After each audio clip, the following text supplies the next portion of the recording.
Dinner in Hell Band! Oh, jeez, oh, Pete! Oh, ladies and gentlemen, would you listen to that? Sold out crowd tonight here in the Dinner in Hell studio. Oh, out crowd, they're standing in the halls. It's a fire hazard. The marshals just find us, but we're going to pay it because it's worth it. Packed house. They love it. We love it that they're here. They look incredible. They're all super genius. Welcome back for another exciting edition of the Dinner in Hell podcast, the show where two amateur historians talk about the atrocious underbelly of history. I am one of your co-hosts, Brad the Impaler, and with me, as always, when it comes to podcasting, the real McCoy, Ron Maiden. Oh, thank you. This is going to be a freaking awesome show about the just horrible things that were done to people from the Japanese, what they did to some of the Chinese people. Oh, yeah. It's going to be a very bummer topic. But we are going to freaking bring it with hopefully we'll approach it as a ridiculous act. Like, yeah. Can you believe humans could have done this to other walking, breathing humans? Mm-hmm. I mean, we're talking about World War II. This is basically World War II and, say, the 4 or so years before that, after the Sino-Japanese, the second Sino-Japanese war popped off. That's the time period we're talking about here. And we all know World War II is full of atrocities. We've already gotten into it a little bit on this program. World War II was just a bunch of fun, I thought. Oh, it was just a happy fun time, carpet bombing? Yeah, like freaking, you got to join the army, man. It's awesome. We got freaking missiles now.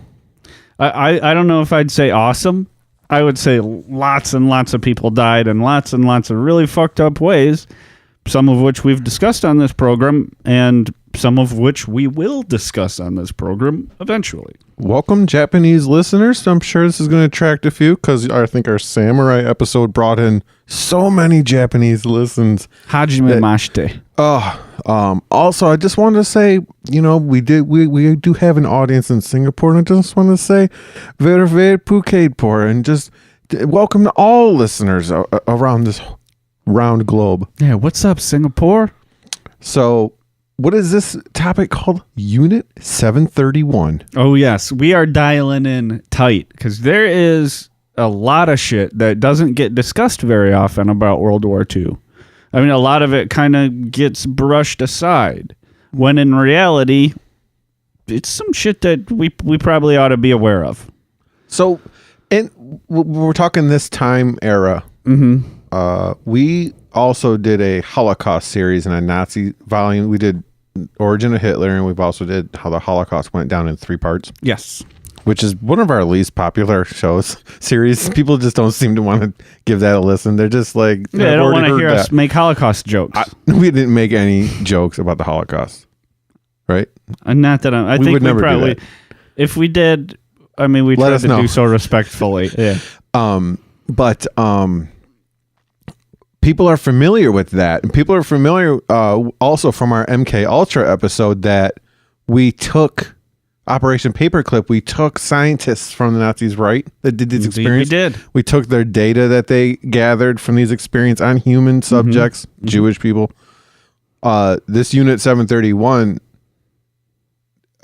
coincides with that paperclip, doesn't it? Absolutely. We'll get into it in a little bit more detail toward the end, but a lot of these Japanese scientists who are responsible for the human experimentation that you're going to hear about on this program, they got off scot-free. Don't tell me that. You're going to spoil it. Spoiler alert. Yeah, almost all of them did. Oh, okay. Yeah. I love at the end of Inglourious Bastards when Brad Pitt's got the Jew hunter in the woods, and he's like, Colonel Hans Landa. Like, you're going to be in so much trouble. He's like, yeah, I've been yelled at before. We're going to carve a swastika in your forehead. That's a pretty good... what is his Tennessee accent? I'm part Comanche. I want my scalps. Nazis. No, he don't talk like that, but I don't know, is he like Mississippi accent or something? I feel like it's Tennessee. Tennessee. Yeah. I hunt bear with a hammer. Aldo Rain. I want my scalps. Very Phuket poor. Yeah. Welcome to our Singaporean Welcome, Nazi listeners. hunters. Oh boy.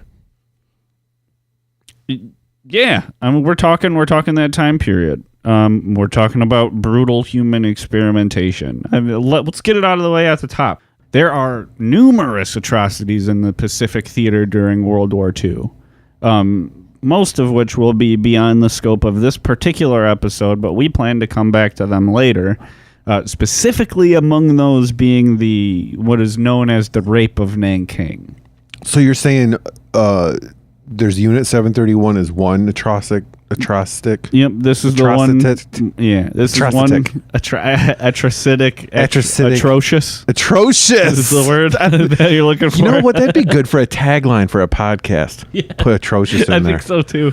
Wow, man, we're fucking right on the ball today. Mm-hmm. Yeah, so it's one of the atrocities. Okay, so the other Unit main 7 one that'll get its own episode will Yeah. be what's referred to as the Rape of Nanking. We weren't going to give you a 731 episode without mentioning that. Yeah, or I addressing mean, you it. might expect it to be in here. It's going to get its own show. It's that bad. I basically forced Brad to do that mention. Oh, yeah? He fought me tooth and nail. Yeah, tooth and nail. I have no more teeth or nails left. He's sick of rapes of lands. And I was like, no, we're doing it. You will read these lines. I did. I read it right off the prompter here. So, like we said, this is going on during the Second Sino-Japanese War and during World War II, right up until the end of Japanese participation in World War II. Pretty much. I mean, they get pretty much right down to the deadline. They're still doing this shit. And the whole thing popped off because there was Japanese troops back in Manchuria, which Japan had taken over from China. Manchuria is like a brand new nation, or not nation, but territory. It's like a region of China. Province, territory. Yeah. This is called Manchuria now. Oh, I think it was always called Manchuria. Like, because that's where the people... Oh, they just took it over? The people who used to live there were known as the Manchus. Oh, okay. Yeah. Even though that was actually the fucking excuse that the Japanese gave when they invaded it. They were like, hey, we're liberating the Manchu from the Chinese people. Like the Kurds in Iraq. Like, we're liberating the Kurds from you Iraqis. Actually, I think it was more like when the Russians were liberating Crimea from the Ukraine. Because they were like, well, these are Russian people who live there, and most of them want to be part of Russia, so we're going to take it. We just want to blow off some missiles. It's also the same excuse that Hitler initially gave for invading Czechoslovakia. He was like, I'm just taking this little part back because this is historically part of Germany, and there's German people there. Yeah. Yeah, so similar mad. Excuses. You guys are getting mad. Read something once in a while. Mm-hmm. Used to be Germany's territory. Yeah, but tensions have always been there between China and Japan. Never gone away. They're still duking it out over like little uninhabited islands in between them. It's still going. There's still rough edges between China and Japan. They don't get along so well. Well, it was even worse then, and there was a Japanese soldier who went missing, I believe probably from, like, drunken revelry of some sort or another, as I imagine befalls many soldiers of the time period. Sake. Mm-hmm. But the Japanese army wanted to search this Chinese city. So, like, hey, can we look for this soldier? And the Chinese were like, fuck you, we're not fucking letting the Japanese army in to look around our city. No. Oh, shit. Stay out. Mm-hmm. So the two sides sort of went back and forth, arguing and not getting along with one another. And the guy even came back. The Japanese soldier went missing. But we're talking about a Japan that was extremely militaristic. I mean, one of their key objectives of the empire at this period under Emperor Hirohito was to increase the greatness of Japan via their military strength. So there's a big emphasis within the Empire of Japan on their military strength. Even though this soldier returned, once they had their hackles up and they were pissed, there was no stopping this. Japan was going to invade China. They were going to fight. The guy came back that they were looking for, but they still ended up invading China. They hate them. They think Chinese people are subhuman, and they could do whatever they want to them, which is a theme that will run through the remainder of this year program. Holy shit, and did they? Like, by the hundreds of thousands. There was when they dropped, like, plague-infected fleas or insect, like that kind of warfare? Yeah, that particular test. We're talking about one test that they did in the area. They dropped plague fleas, which you'll hear about their development shortly, on 2 cities, small-ish cities in northeast China, and it ended up killing like 400,000 people. A lot with their experiments and stuff around the area where this unit was. Yeah, we're talking hundreds of thousands of people dying. From the human experiments you're about to hear about specifically, nobody knows exactly. There is no exact known death toll because they used a similar method to the Nazis for getting rid of the fucking nightmare loads of dead bodies that they were dealing with. Incineration. God damn it. Yeah, and the Japanese were shy about records of this. So there's no real way to know exactly how many people perished to the experiments that we'll describe to you, but it is guaranteed to be at least in the tens of thousands. So that freaking their main Unit 731, like, it was disguised as like a lumber mill. Mm-hmm. The locals believed it was a lumber mill. Its official cover, like within the Empire of Japan, was that it was a water purification facility. Also, wasn't it a plague defense facility? Yeah, like I think there was something that did call it that. Like they called it, they were like a public health and water purification facility is what they claimed that it was. That's what everybody that wasn't cleared, like top secret or whatever, thought it was. But in reality, it was designed to further that goal of increasing the strength of Japan's military as a biological weapons, chemical weapons development and testing facility. Its official name was the Army Epidemic Prevention Research Laboratory. Yeah. And it was led by the Surgeon General of the Japanese Empire, Shiro Ishii. I mean, it was an honest title. They did just that. Yeah. They studied how epidemics affected the human body. They did, but they weren't trying to stop it. They were trying to figure out how to spread it better. Right. They're like, look, we ain't lying here. We told you it was an epidemic research place. What do you think we were doing? We were doing research on people that we inflicted with syphilis on purpose. Yeah, see, there was this thing before this, between World War I and World War II, called the Geneva Convention, which you may have heard of, where it's like, hey, we are all signing this. These are all war crimes. We don't do this anymore. We don't do biological, chemical weapons. We don't do that shit. Yeah. And Japan was like, we're not going to sign that, but we're going to promise real hard to follow it in our own way. And for the most part, they did, except like when it came to China, they were like, all bets are off, do whatever you want. Yeah, we said everything, all is fair in love and war, and against China, all is also fair. It was sort of like the Japanese attitude. Japanese, they're like, look, we said we would not do these biological weapons against humans. We're only doing it against Chinese, God damn it.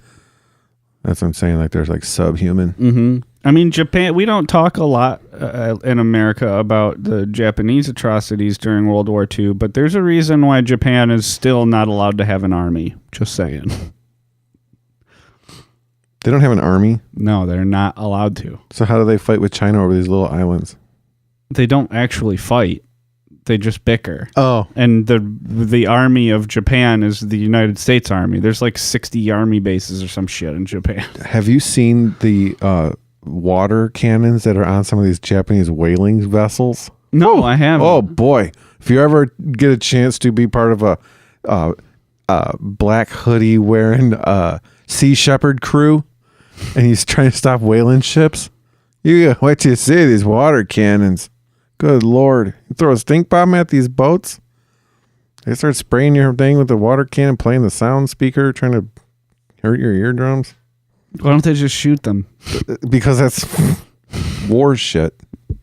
One of them got shot. Don't you remember the episode of Whale Wars when the one captain, like Paul so-and-so, he got shot? He's like, oh, he was shot. What? I never watched that program. You never seen the program Whale Wars? Sounds dope, though. It's like a bunch of hardcore kids like, we're going to stop this. We love whales. The Japanese are like, we're only doing this for research, but they got like a whole fucking packaging plant on the boat. Like, we got whale meat, bitch. This is going to Hong Kong. Some ambergris. Wait, is Hong Kong China? This is going to Tokyo. It's not. Okay. It's going to Tokyo. I don't know. Fuck. I have no idea. It's going I think there's a lot of fighting about it either way. Either way, it's going to Tokyo. I fixed it, okay? Okay, perfect. We're still clean. No errors. So, yeah, Whale Wars. Great. Dinner and Hill, episode 742, Whale Wars. Atrocious stories of whale wars. Where were we? Oh, yeah, Shiro Ishii. That's the guy who's running this ship, and he was particularly impressed with the Germans' use of chlorine gas during World War I. So he thought that was definitely the way to go for the future of Japanese weaponry. He's like, this shit's dope. It'll kill lots of people. So that was where they're pouring a lot of their research in.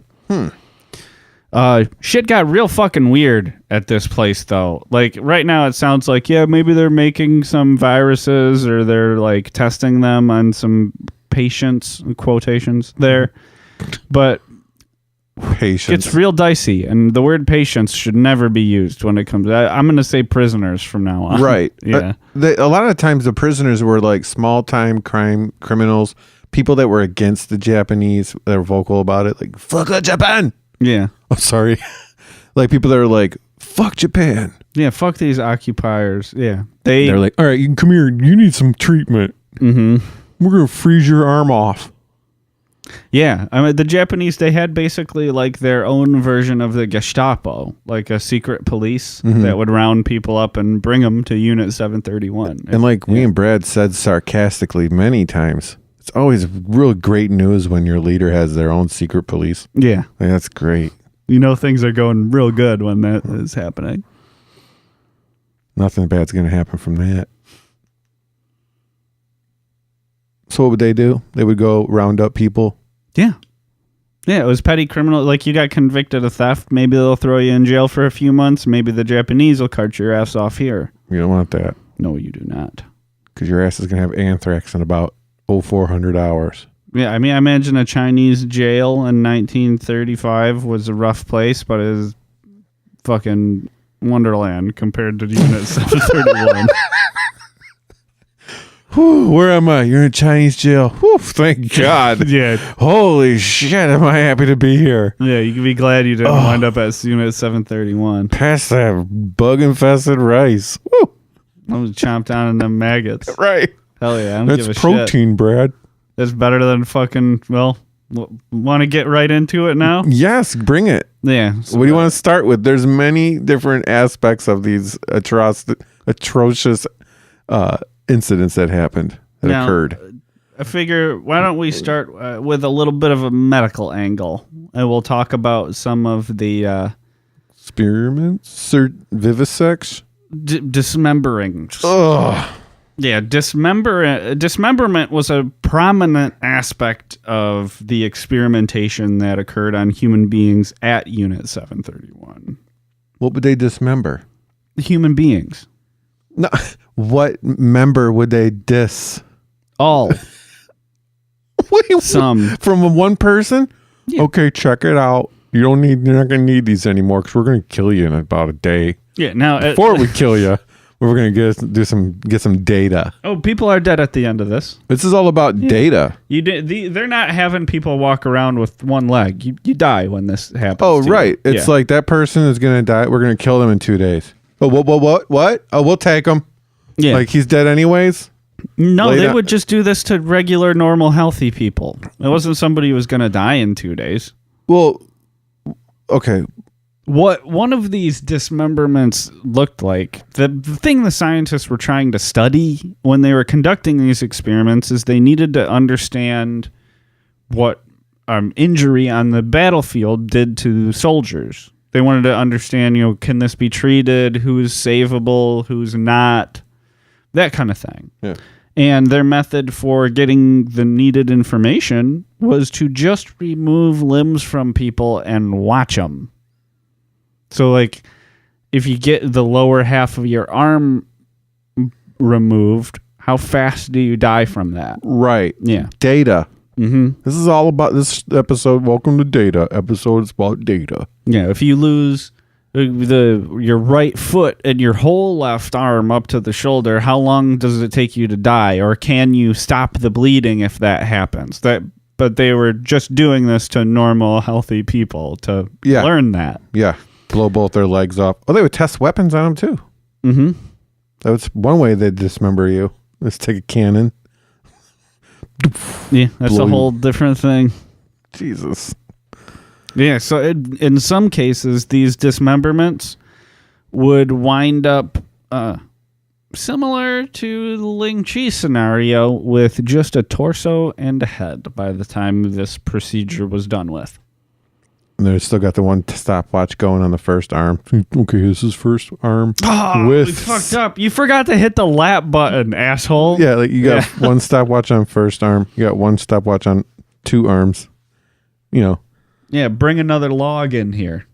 Oh, now you're getting into the lumber mill. Just cover. Yeah, that's what they called the people that they would brutally kill their logs. Maruta. We need another log, some fresh logs. Then they have like something they would say when they would be like, so how many people would you kill? What would they say? How many logs fell? A lot of this shit was medical, though. You said when you were leading into the dismemberment. Yeah, one key thing about these dismemberment procedures is none of them included the use of anesthetizing medicine. That's right. A lot of these things that we discussed aren't under any kind of painkiller or sedation. I'll probably remind you again, but yes, none of the people who were subjected to any of this received any sort of medical intervention for pain. The freaking pain medication drug pharmacy rep was like beating down the doors like, what is up with you guys? I gave you like 40 free packs of OxyContin and none. Your guards have no problem taking the OxyContin from me, but you guys will not place an order with my company. Mm-hmm. They're like, we don't need painkillers here, bro. It's a lumber mill. Yeah. Like, I know what you're fucking We're a Japanese lumber mill, bro. It's Manchuria. Bro. As a matter of fact, you think we're doing something that would require painkillers? Why don't you come on in here? Come on here. What are you, Chinese or something? Get in here, you Chinese. On. You're Chinese, right? Yeah. Have a seat. I don't know. Yeah, I suppose we should point out it was vast majority of the people who were subjected to this were Chinese prisoners of war, and also just completely unrelated civilians. Because if any of our scientist listeners out there, as you know, if you're doing a scientific study, and these people were very rigorous about their data and research, they took it seriously. They weren't fucking around. You need a wide cross-section of society. You need to hit all the demographics. Mm-hmm. So we know that this wasn't comprised entirely by prisoners of war because there were women, there were children as young as infants, and there were elderly subjected to this shit. Also, did you say twins? Twins? No. Experiments on twins? Also, experiments on dwarves. Specifically at Unit 731? I believe so. Because I know, Mengele is famous for that. And where's he from? Germany. Then maybe you're right. I was, running YouTube videos all week, and that's where I heard that. I don't know why they would say German. I was listening to Unit 731 shit. It must have been then. Cut my bullshit out. No, I'm not gonna. This is good for the program. People need to hear us lift grow. the curtain. People, we're growing here and before you. Yeah, amongst the Chinese victims, who were the vast majority, there were also a good amount of Soviet prisoners of war and some American prisoners of war suffered at Unit 731, as well as other allies, British, Australian, English, but mostly Chinese. Chinese bore the brunt of this one, that's for sure. We plan on doing episodes on POW themed episodes in the future, by the way. If you have any particular stories, let us know. Mm-hmm. Now, you mentioned there was more medical shit that we haven't gotten to. That's right, the vivisections. Vivisection. This is ooh. This is like dissecting a person, right? Yeah, and except again, they're alive. Again, they're alive and not under anesthetic. None. No anesthesia whatsoever. Like, do these people wear earplugs? These doctors? We got a screamer. Well, I did read that a lot of them had been desensitized to a certain degree because they had been involved in plenty of animal research before that. When you think about it, it's not really that big of a leap. Did you say they did animals? Yeah. Yeah. Well, I've heard a sheep scream. I'm used to it. I ain't the first scream I've heard. You know who else is desensitized to it? Freaking me. This is episode 69 of Atrocious History. Well, I'm sitting here making screaming jokes about people getting dissected awake. I'm a lover of animals. I don't want to hurt any animals, but I had no problem dissecting fetal pigs. Yeah. Do you want to tell your story, or is that for a different time? Did I already hit him with it? Didn't you make a walking, talking zombie one out of like a Teddy Ruxpin with a fetal pig from biology class? Well, there was one girl had done something to me in the class. I can't remember what it was, but I cut off the 4 snouts of 4 different fetal pigs and mashed them together in her planner. What? You want to freaking admit that? I'll leave that up to you. Dinner in hell, personal details. Oh my God. I did get extra credit on the assignment though, because a classmate and I performed a brain transplant on our pigs. But going back to the episode number 69, I was going to say this has got to be the Tim Crumry of episodes for us. And if you're not familiar with this athlete, jersey number 69 for the Cincinnati Bengals, he's the gentleman that snapped his lower leg against the 49ers in the Super Bowl. That's right. He's like a giant man. You can see his body weight come down on it. Every time I see that video of him, there's a video of that guy from Louisville and the national champ, the Final Four or whatever. Yeah. That one was it. Is it Joe Namath or Joe Theismann? Oh, I thought you were talking about that basketball game. That's it. Yeah. Oh, okay. I'm on to Theismann's the Jets, like his leg gets snapped. Oh, is it Lawrence Taylor that did it? And then LT's crying. He's freaking out about hurting him. Did I thought LT was doing white powder. He was upset. He was not happy about what had occurred on the field. A lot of pain out there. The Tim Crumry of episodes, number 69. Yeah, American football is like modern day gladiator games. Right. Everybody, we're all going to line up and we're going to hike and over. The play is over. Set up again. Bashed into one another. We have a minute to set it up again. Take our whole minute. Woo. Anyways, we're talking dissecting human beings with no anesthesia, no painkiller. They're awake, watching the whole thing go down, feeling it. Mm-hmm. I mean, and some of the purpose for this was for practice for surgeons. So it would be let's learn how to do an appendectomy. Let's just do it on this living person real quick. Get you used to battlefield operations, where there's people are going to be screaming and yelling and shit, and there's loud noises. What if you happen to be in line for the guy that's just the fucking worst surgeon? Just a butcher. He just keeps fucking it up. Can't you get it right? The patient's like a doctor himself. He's like a Chinese doctor in the village. He's like, it's right here. You're starting in the wrong spot. God damn it. Yeah, probably a lot of shit like that. Aggravating torture I've ever been put through. He's of all tortures. Bored. He's bored of it, pissed.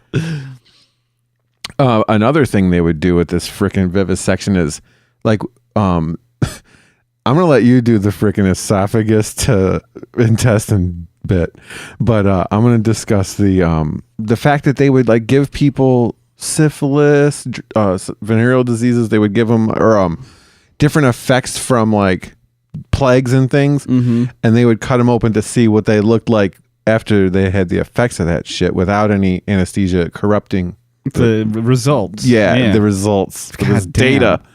That is fucking cold-hearted as shit, dude. I quit.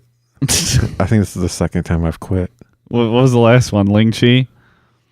Might have been. Quit on the show. I don't know. I think it was episode 2 when they talk about Fowler's eating cooked baby, suckling baby. We did come out of the gate hard. Woo! So if you're still listening, I've returned to the show. That was a short quit. But thanks to editing, it's even shorter.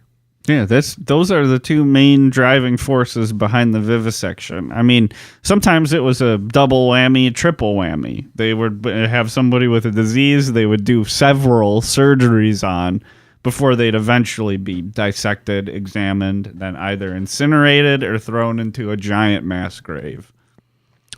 Let's talk about the lethal injections. And by lethal injections, I don't mean like Timothy McVeigh, like, hey, I'm going to sleep now.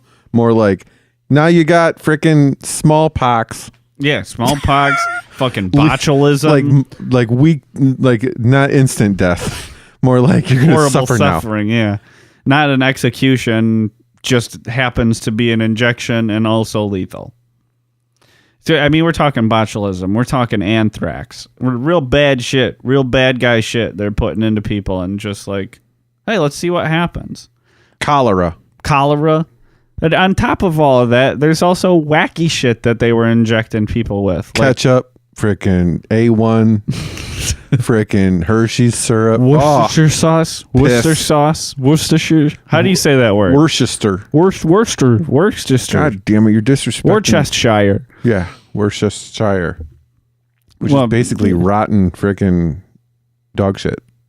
I'm just kidding. No, it's like, isn't it like rotten stuff? Fermented? Oh, it's fermented. Yeah, and it's good, wonderful. It's freaking amazing. Rich Put on and beef. salty flavor, the umami, the savory quality. Next time you make a meatball or a meatloaf mix, put a couple dabs Worcester in there, mix it up. When I make my my burgers, my famous Impaler burgers, it off plenty. When it's searing, put a little sear some Worcester on there. Oh, see what I do is after I got the patties made and I'm letting them come up to room temperature before I put them on the grill. Right. I always got them in the fridge to firm up half an hour or so. But you got to let those babies come up to room temperature before they hit that hot grill. Right. Yeah. All meat. I put it on. I put the Worcestershire sauce on along with some salt and pepper when I put them in the fridge, so it's got time to soak into the meat. Okay. Keeps it nice and moist. Magnifique. You go 100% beef, or you adding a little pork or a little veal in there? Sometimes I've been known to mix it up. I don't touch veal. Sorry, I don't eat fucking cow that lives in a box for like a month. Sometimes I'll Happy birthday, or you're born. Guess what? We're eating you in 3 days. You get milk only. Piece of shit cow. Yeah, I think this is fucked up. I eat meat. I think it's wrong to eat meat. I'm like a hypocrite. You just said you're an animal lover. I am, but I will still eat them. Oh, I fucking love pig meat. It's so good. I'll take I just can't. I don't have the willpower anymore. I was a vegetarian for years. I ran out of willpower. I just can't do it. Why don't we go on a wild pig hunt? Like you and me, we'll get like some kind of weapons like bow and arrows or something. We'll go freaking where the pigs are like a pest. In like Texas? Maybe in Michigan there's pigs up north, I think, in farms. I know in Texas they're like begging people to come kill them. Florida, Hawaii, all these nut farms and shit. If we can go there and get some like nut-fed wild pig, come back, split it. Like I'll take half, you take the right half, I'll take the left. As long as we don't pull a Baratheon and die. You take the front half, I'll take the back. I get the Boston butt. Yeah, leave it to us to go get fucking gored by a wild pig. Well, I'm not saying when I say weapons, I don't mean like broken beer bottle. Come on, pig! I figure we'd be doing it with spears. Spears, right? With feathers on the end so they fly straighter. You know, like Native American. Wah! Poison darts and shit. Poison darts. He's still coming. I'm just going to wear a loincloth and bring a knife. Be barefoot and step on a rock and be like, God damn, I stepped on a rock. This hunt is over. Give me my phone and a fucking Earl Grey tea. And, which is ironic because the prisoners that were experimented on never got that opportunity to go on a wild pig hunt in northern Michigan. Certainly did not. See how I tie it back in? See, yeah. I'm telling you, those night classes are paying off, dude. Oh, yeah. Before we blow on from the injections, they were injecting them with air just to see what embolisms would do. Huh, we injected them with air. Doesn't go in veins. We figured it out. Oh, fart noise came out when I pulled the needle out.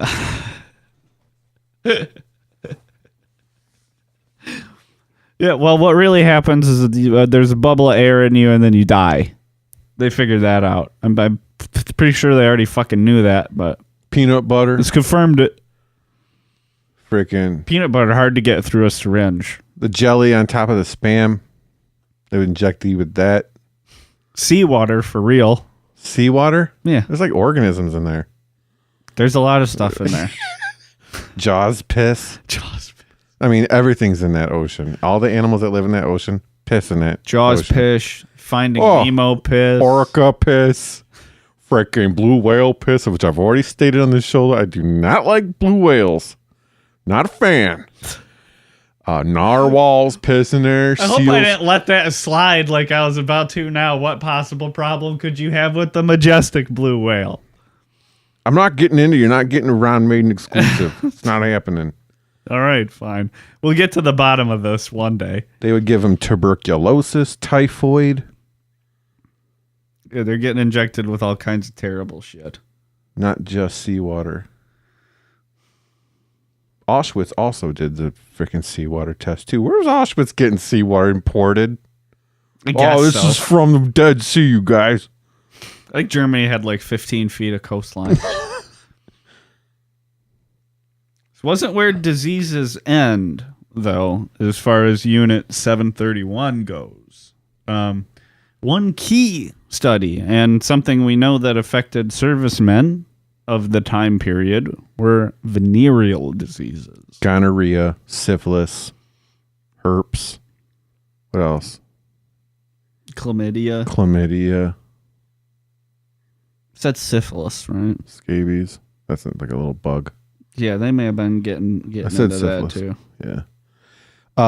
You want to hear an awful way of how they would give someone gonorrhea? They would have someone that had gonorrhea, like have sex with the person, be like, "Good news, you're having sex today. We'll tell you the bad news after." "What's the bad news?" "Tell you after." "Okay, no rubbers." They get down there like, "She had gonorrhea, full-blown gonorrhea. Couldn't you tell?" "What? You didn't tell what?" "Please, can I be next for the freaking death?" Yeah.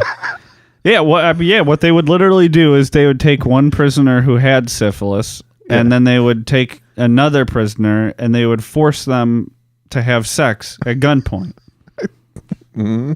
I gotta tell you, I might have a tough time with a crowd.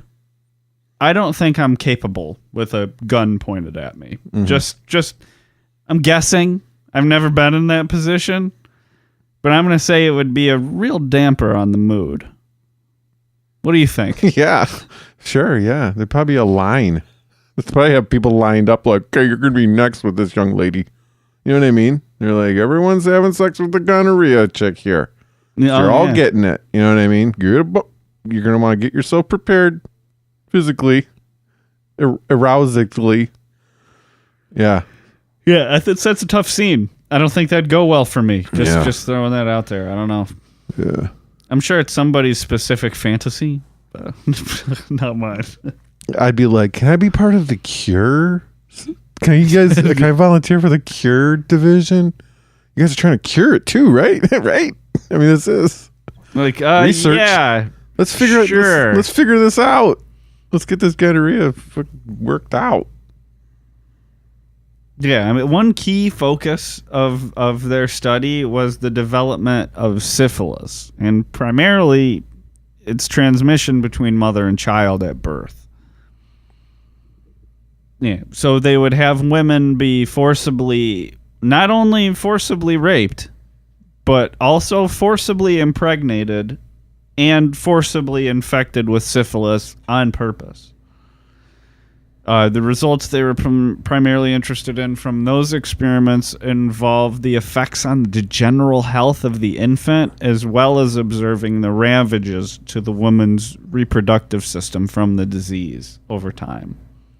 These children, none of these children that were ever survived.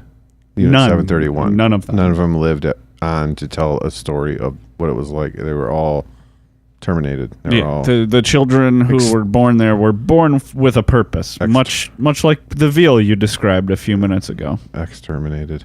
Yep. So I guess the show's over. I don't know. I think I'm gonna quit again. 2 times in one show. That's got to be a new record. That's my quit voice. Well, this is my quit voice. Hey, Brad, this is Ryan. I can't make it today. I'm sorry. I quit. I just wanted you to know I quit. And then it's me trying to hitchhike home from the fucking studios all alone, like in the Incredible Hulk TV series at the end. I wish Maiden had a cell phone. He could have called me, but no, he only lives by a payphone. It's just me with my little backpack. Da-na-na-na. I walked down the dirt road all the way down to the payphone at the car wash. Mm-hmm. That's how I call you. Yeah. You know that, though. People might not know that. We also have a secret code that we use on Craigslist to communicate. That's right. Not only did they force these people to have sex with each other, like that were carrying diseases, but dude, sexual assault was like rampant. Yeah, it was like a normal part of daily life inside Unit 731. Guard on prisoner. Yeah, so they would casually mention it. Like it was no big deal. Like it would, when they were giving their testimony, some of the people who were eventually, brought to some justice for this, like the guards and stuff, they would just be like, "Oh yeah, so, I had one human experiment that I had to get to, in about 20 minutes or so, but I had a little time to kill, so I figure why not rape somebody?" Oh, I'm with it. I'm gonna join you. And then the guy that joined him, there was no available woman because they all had like ripped apart privates and like diseased privates. Yeah, so the first guard grabs a key, opens the door, and he's like, "All right, find yours. Like, I'm good." Yeah, I got my Chinese woman right here. And the second guard, who also had, we got a limited time window. We're talking here. He grabs the keys off the wall, tries the first door. Oh, nope, don't want to rape this woman because she has a gangrenous genitalia. Opens the next one. Oh, this one's been operated on. Opens the next one. Oh, too much frostbite here. And then he ran out of time. The only reason he didn't rape somebody basically on his fucking lunch break is because he ran out of time and he had to go back to work. That's weird. You said lunch break because when I was reading, it said he was on his rape break. Like rape break. For each shift, you get like 2 rape breaks. Yeah, like OSHA, like 2 15-minute breaks. Right. It goes every like 8 hours. Punch in, you get a rape, you get a full lunch, rape. And then in some parts, you get a siesta, you get a little nap. Mm-hmm. And then you go back for another 3 hours, and then you go home. This is how tragically common this was for the prisoners at Unit 731. It was basically like a constant fact of life. It was fucking horrible. I mean, you were going to get to the rape of Nanking in a future episode. Yeah. Like, there's a real good fucking reason that it has that nickname. Oh, God, great. I can't wait now. Man, you've got me intrigued. Yeah. They did try to justify some of these forcible rapes as like, hey, we got to figure out what's going on with these venereal diseases. But after a while, they even stopped trying to pretend there was any point in it. They were just like, who gives a fuck? These are subhuman Chinese people. Why do you care what's happening to them? They wanted to also vivisect them and see what it looked like inside a person. Like, what did a person's liver look like that had gonorrhea? Yeah. What did a person's this look like if they had syphilis? Oh, yeah. Another thing they would do is be like, what would it look like if it was freaking frostbite?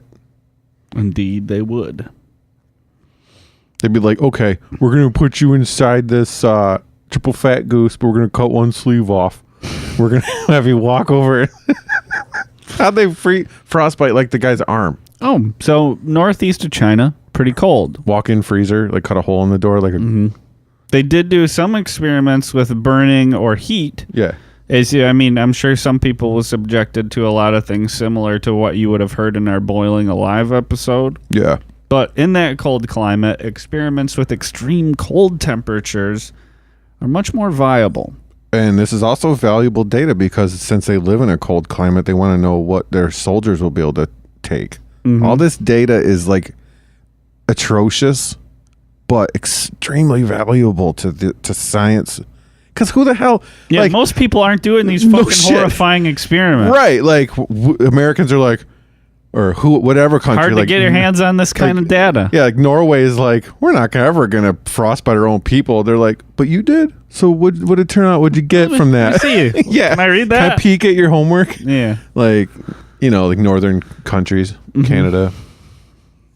Well, you asked how. Well, what they would do is they would select a prisoner, a log, from within the camp. There you go. You've already adapted their lifestyle. Take them outside and they'd hide them, or they'd tie them up or hold them down.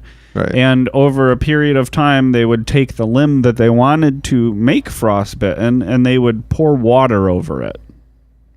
You said tie them down and shit. I read one case where they took a Chinese boy, and they freaking went to this, like, it was like, I don't know, like a flagpole, but they like triple dog dared him to just put his tongue on it.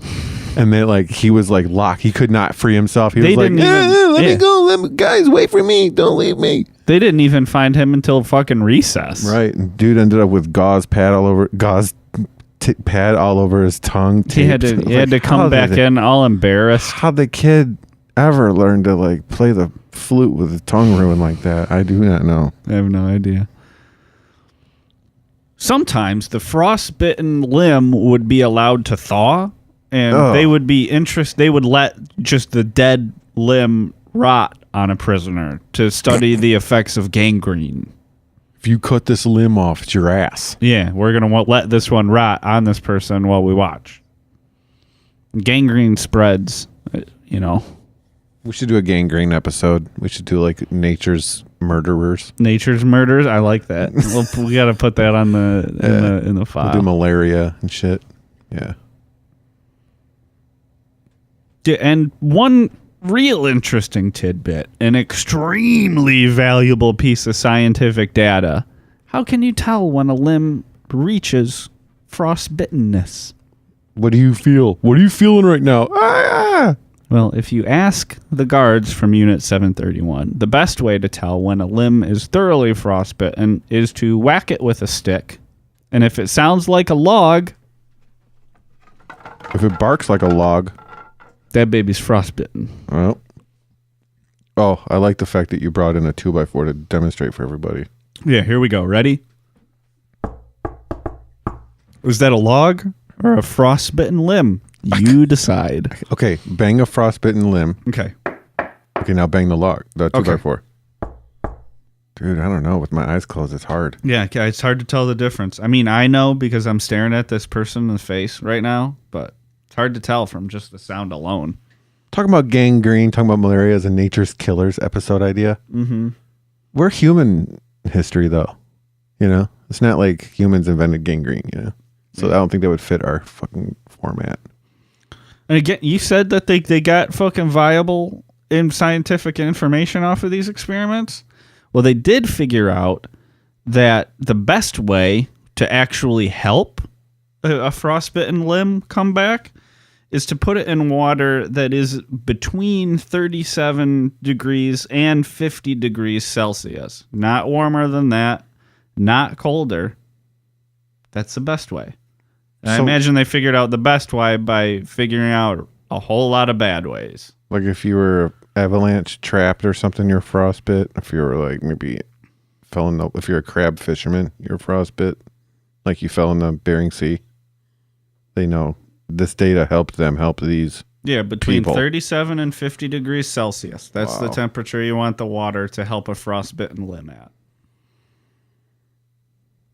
So I guess we could say thanks 731, thanks Unit 7 for something. I mean, one little sticker.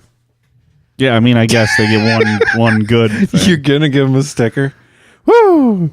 Yeah, but it's like one good sticker and like hundreds of thousands of bad ones. Oh my God. This is all look, we're trying to be entertaining. We're trying to educate. Hey, you're going to walk away learning something from our show, whether it's truth or false.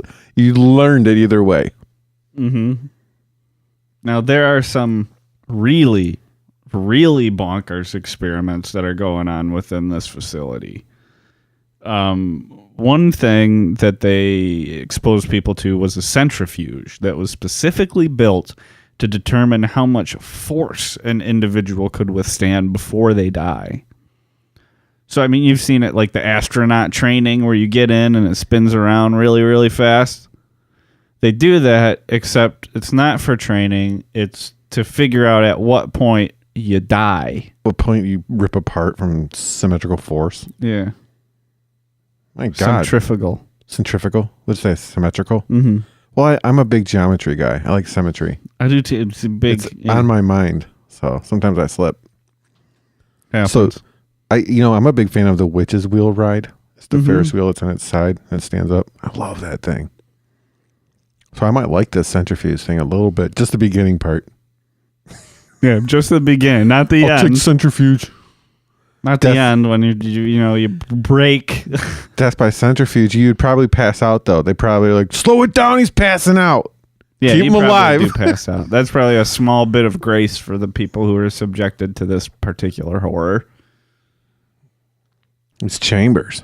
Yeah, they got another chamber, a pressure chamber, which they would use to, you guessed it, determine how much pressure it took to kill a person. By and large. This guy was like pressure cooking a turkey and shit. He's like, oh my God, I just had an idea. I got to call my brother. He's in Unit 731. You guys got to try pressure on a person. Oh, they did. I don't know if that's where they got the idea to, but they certainly did. What they would do here is they would take a person, stick them in an airtight chamber, and increase the pressure until they died. One of the more common occurrences within these experiments involves the prisoner's eyes exploding from their head. What the fuck? Then a bunch of nerds like watching through a window, taking notes on clipboards and shit. It's so surreal. After the eyes burst, they all look down at their clipboard and write something. Like oh, the eyes exploded at 320 psi. Nice. In Japanese, they're like, son of a gun. I'll be damned. Like pounds of pressure. Yeah, that's it. So that's not even the end of the chambers. Yet more chambers at Unit 731. I mean, one thing, in order to study the innate bond between a mother and her child, they took a Russian woman and her infant child and put them in a gas chamber, which they then slowly began to fill with poison gas. And I don't know what they were expecting. I don't know what the hypothesis for this horrible thing was. But the mother attempted to shield the child from poison gas, using some of her clothes to cover up the kid's nose and mouth to try to stop the kid from breathing it. But they just let the experiment run to its conclusion, which of course involved the deaths of both mother and child, which they dutifully took fucking notes on, I guess. The mother covered the baby's face. Yeah, to try to not breathe the poison in. But there was never going to be any rescue from this. Right. It's not like they were going to, okay, the mom's dead. Turn off the gas, let the kid out. No, they wanted to see how long it would take the kid to die. Then they probably vivisected him to examine the effects of the gas. Right, exactly. Yeah. Yeah. Data. The ongoing thing. Every time we say data, we want people to do whatever they do in private. You do it when we say the word data. That's our secret word today. And I promised I'd remind you, no anesthesia is happening here. Right, because we want to know what a pancreas looks like on a person that died from what was that gas? Some Teflon, Zyklon. We want to know what it looks like, the effects of breathing Zyklon B. Is that what that's called? Zyklon B? I don't know if they used that in Japan. I don't know what gas they were using, but some type of poison gas. Probably more than one kind, several kinds, I'm sure, were tested. I don't know if they had their hands on Zyklon, though. When you said Chambers, immediately I thought, like, holy shit, is this going to be the episode where we finally discuss Tom Chambers, former NBA forward? I don't think we're going to get to him One today. of the greatest dunks of NBA history is Tom Chambers. You ever seen it, two hands, where he gets higher in the air after he hits a guy? It's crazy looking. Yeah. It's nuts. That reminds me of Blake Griffin. That's going to go on the Facebook conversation below. Nice. Tom Chambers' famous dunk. I'll have to remember to go back and look for it there. Speaking of gas chambers, Tom Chambers. That's the dinner in hell. That's what you get from us. You throwing the fucking hammer down, posterizing some fools. We got friggin' NBA. We tie it in, you guys. Yeah, we should do an episode on the worst posterizings of in NBA history. Vince Carter jumping over 7-foot guy in the Olympics. Okay. Jesus. Yeah. So they would vivisect. They would dissect these people after its different various treatments. Yeah, I mean, you can imagine in a facility where basically rape is part of the culture, there were also a large number of forced abortions performed at Unit 731. Oh, that didn't surprise me one bit. Yeah, I expected that. Yeah, those and forced sterilizations. Which would probably be fallopians or a man. Mm-hmm. Yeah. I don't know how careful they were about these surgeries either. This shit is utter brutality from top to bottom. Like they take the man's fallopian tube and disconnect it from his vulva. We are not amateur biologists. Did we discuss this? I think I opened the door for you. I touched on it. Was that one experiment where they attached the esophagus to the intestines, bypassing the stomach? Oh, like that's one? That's one of the things they did. Yeah, there's so much fucked up shit about this. I'm dropping crazy shit off left and right. Yeah. You bring that up, yes. They definitely were just like, I wonder what would happen if we just took the stomach out of the mix. Yeah. And put the tubes together. Yeah, you're just going to go food, intestines. Like, yeah, I remember hearing the premise for the human centipede when it first came out and being, this is so fucking ridiculous. I can't believe they're trying to make a movie of this. Yeah. The person this is fucking realistic as shit.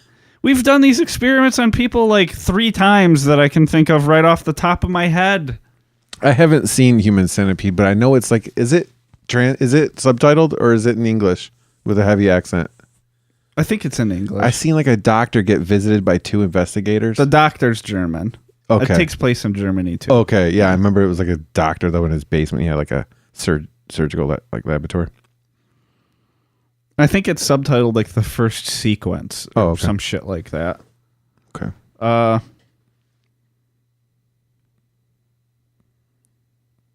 Yeah, on top of that, you thought we were done with hand removal? Yeah, we've covered hand removal on the last 5 episodes. Nah. They would do hand removals here too. Episode 6. Hand removal. There was at least one specific reference I found to, they were basically just like, what if we cut off the left hand and the right hand and switched places? What would happen? That's right. Yeah. And whole arms. Mm-hmm. Feet, legs. Yeah. Were doing that to people. And again, even though I just say it, feel the need to hit you again. No anesthesia. 0. Thanks. Are we done? Again, No. The answer is no. No, we have weapons testing. Like, stand over there, cover your eyes, cover your ears, and they just test different shit on them. Yeah, you want to really get the understanding of what battlefield trauma looks like. You can start off by removing limbs, but a real good way to get the good data is if you take some of these prisoners, take them to an open field, and you tie them to stakes, and then you say, I wonder what a grenade does to a person at 15 meters away. You read my mind. So you detonate a grenade 15 meters from the person, and then you take a look at them. Yeah. This much damage. Yeah, Okay. I wonder what a grenade does at 5 meters away, or 1 meter away, or directly in someone's mouth for fucking probably. What's what wrong with you? You came up with that yourself. I did. That was me, but I'm sure they did it. I bet you they You'd fucking be good. You'd be a good unit. I always thought you'd be a good unit 731 scientist. I'm a creative. Blowing people's heads off with grenades. Yeah. I mean, what does it look like right after somebody gets shot with a bullet? Well, let's just take somebody out and shoot them with a machine gun and then cut them open and see what it looks like. Yeah, see which way the direction the bullets travel through the body. Yeah, you heard about earlier where they dropped massive loads of plague fleas. You're writing all this down? You writing this down? Yeah. This is important. They did that small scale too. So they take you out on a stake and they just drop. Maybe there's 20, 40 people out there, and they just throw a ceramic little bomb that's full of plague fleas and let them bite you and see what happens. Another thing is they used live people for bayonet practice. Fuck. Yeah, so they were regarded as subhuman, so it doesn't appear as if anybody had a problem with this. Now, you brought in the two before. I brought myself in this stake. Mm-hmm. And so for the sound for the bayonet, I thought I would be good to just go ahead and stab this bayonet with your knife. Okay. Hand me your knife. Yeah, here you go. The knife that I always have. It'd be like this. You hear me driving it just like that. Mm-hmm. Drive it in there. That squish is my favorite part. I can't get enough of it. Yeah, so they would just have a bunch of people tied up with stakes, and then a Japanese infantry troop would just charge down the field and stab them to death for practice. Hachi-machi. Bushido. That's a rough one right there. Mm. We talk a lot about flesh being stabbed. Yeah, it's one of the most atrocious things we generally do. Yeah, we've covered it a lot. Yeah, I don't know. I feel like I really am desensitized to all this shit. We're at episode 69 now. I'm like, we've covered every crazy. I mean, there's still more to do, but I'm just like, really? So they did what? Was there ever? Have you ever heard stories of transplanting a head onto an animal body? I think they tried some shit like that in the Soviet Union at some point. Like put a head on a dog? Something like that. I know they kept a dog's head alive, just a head, for a while. Mm. So this, the fleas, mm-hmm. There was one situation where Japan had these 3 submarines mm-hmm. approaching America. Like 2 were headed, one was headed like San Diego, one was headed to another coastal city, one was headed to an island that there was an American base on. Mm-hmm. And they found out that they each had like a projectile that they had a catapult. They each had a catapult, these submarines, that they were going to projectile these plague fleas mm-hmm. or this bacteria like anthrax or something. Yeah. They're going to launch it at like San Diego, and America found out, and they're like, listen up. You pull this shit, I freaking swear to you, Uncle Sam himself got on the phone on the freaking Morse code. Captain America put his shield down. He's like, you listen here, you son of a bitch. If you even think of doing that, we're going to freaking Hiroshima your ass. We're going to drop with an atomic bomb. Yeah. We're going to atomic bomb. Hydrogen bomb. Oh. So they're like, all right, turn it back, boys. Turn those subs around. So Japan was like, okay, we're going to go back. Yeah, we don't want to mess with you. You're right. Yeah, I mean, we're talking about hundreds of thousands of Chinese deaths from tests and accidents. So, I mean, a directed actual attack, full-scale attack, it could have been incredibly devastating. Yeah. And America went and did Hiroshima anyways. Yeah, like, that's you better turn around. That's another future episode, but yeah, America did. You're trying to tell me America did something wrong? Come on. When they used nuclear weapons on somebody? It's a hydrogen, not nuclear. Putting words in their bomber's mouth. All atomic weapons are nuclear. Not to me. Not to me. Chernobyl is nuclear. Nuclear? Japan had their own nuclear accident years ago. Fukushima? Yeah. That's nuclear. Atomic's different. Hydrogen's different. It's just water. It's a good thing to. It's just a water bomb. It's hydrogen. I brought up Captain America. He specifically doesn't get it from radiation, but you look at American media. What happens when you get irradiated? You get a hero. You become a hero. You become a giant freaking walking lizard. It breathes fire and has electric. That's what happens in Japan. In Japan, radiation creates a monster. Yeah. In America, radiation creates heroes. Oh, right. It creates like the Hulk. I think that's Gamma. An interesting effect of that one single event on the characters of those two nations. You're saying, are you spinning it?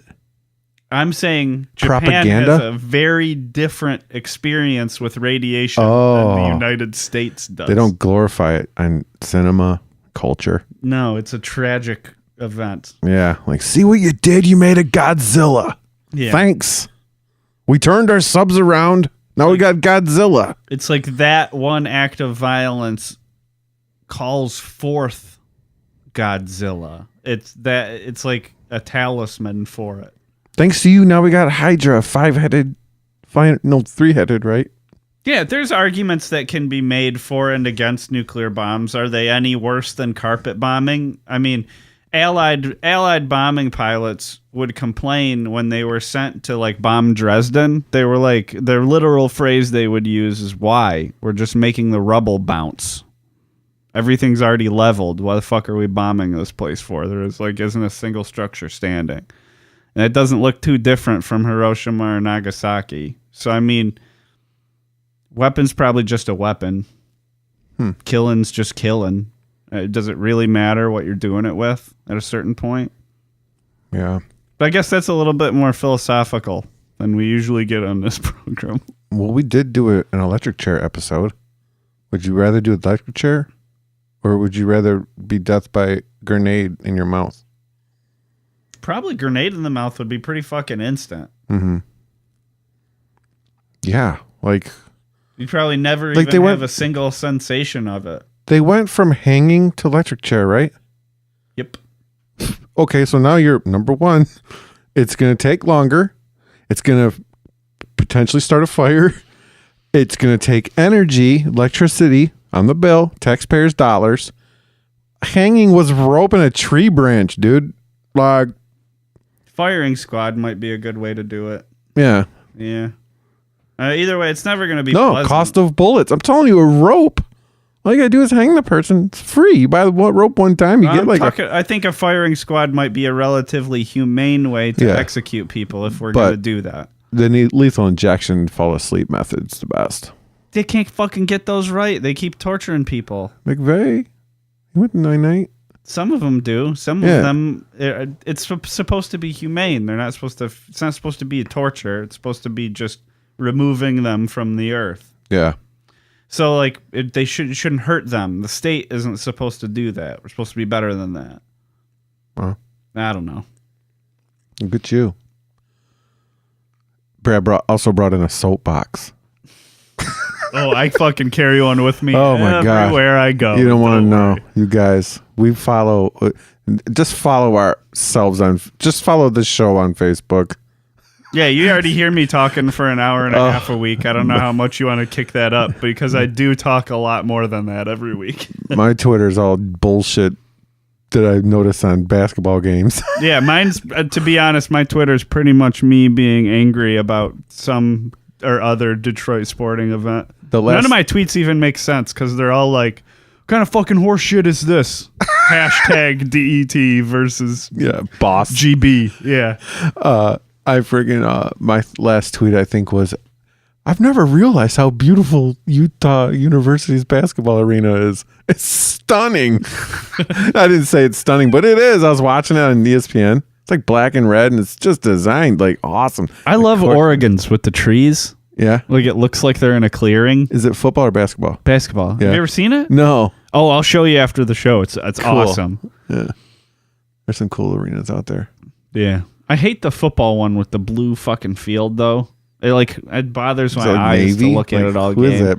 BYU? Who's blue? Penn State? It's Boise. Boise. Well, that's Unit 731. Oh, we got to wrap up what happened to him when the war ended. And that is not Unit 731. Yeah. We are not done. Well, the end of World War II, it wasn't actually the nuclear missiles that put an end to this. It was the approach of the Red Army. Oh, shit. Now, in order to try and hide all the fucking horrible shit we've just told you about and more, they attempted to detonate the facility on their way out, but largely failed. Almost everything was still there after most of the researchers had fled. 12 were captured by the Red Army when they liberated the camp, although there were no prisoners left. No logs. Log-free lumber camp. We're shutting this lumber mill down. They did find some of the mass graves. They were able to get some testimony from the guards. And the thing is, the reason why probably we haven't heard about this as much as, say the Holocaust. Nazi history. Yeah. America said, hey, if y'all share all your information with America, not the Allies, only America, specifically only America. The data. Yeah, we'll protect you. Us, the Americans, will guarantee your 100% immunity in this. Yeah. Yeah. A lot more Soviets than Americans got tortured in that camp, though. So the Soviet Union did prosecute 12 people that were running it. This is probably not going to sound like good news to you, though. But they were sentenced to anywhere from 3 to 25 years of hard labor in a Siberian prison camp. God damn.